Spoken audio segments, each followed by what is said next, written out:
हाँ नाज़रीन, drama serial बेबाजी की नए आने वाली एपिसोड में आप देखेंगे कि नसीर कहेगा आसमा से कि आज जानती हो मैंने जमाल भाई से दो टोक बात कर दी है कि मुझे अलग दुकान चाहिए, जिस पर अस्मा कहेगी ये इत्तेफाक में बरकत है, आपने ये नहीं सुना है नसीर आप ये क्या कर रहे हैं, जमाल भाई से अलग क्यों होना चाहते हैं, आप दोनों भाई पहले भी तो रह रहे थे ना अब्बू की ज़िंदगी में। जिस पर नसीर कहेगा पहले की बात और थी, तुम जानती हो कि अजरा भाभी उन्हें किस कदर उल्टी पट्टियाँ पढ़ा रही हैं, ये ना हो कि वो सारे कारोबार पर अपना कब्जा कर बैठे, इसीलिए बेहतर यही होगा कि तुम भी आहिस्ता आहिस्ता अम्मी के कानों में बस यही बात डालती रहो कि अम्मी सारा कुछ सबके हिस्से बांटकर अलग कर दें। जिस पर अस्मा कहेगी मुझ में हिम्मत नहीं होती है ना असल में नसीर, इसीलिए बस मैं ये बात कर ही नहीं पाती हूँ। जिस पर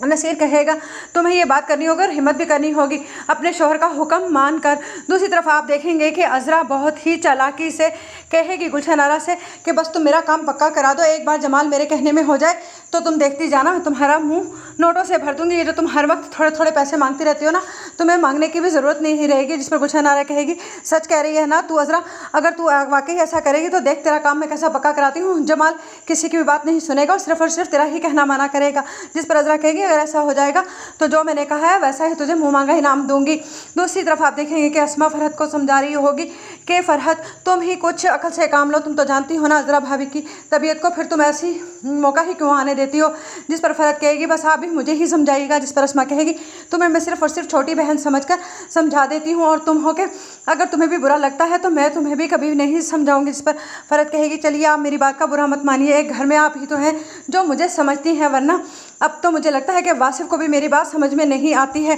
दूसरी तरफ आप देखेंगे कि वासिफ बहुत ही ज़्यादा चिल्लाएगा फरहत पर और कहेगा कि क्यों घर में इतने मसाइल पैदा कर रही हो कि इस घर का बंटवारा हो जाए, अभी अब्बू की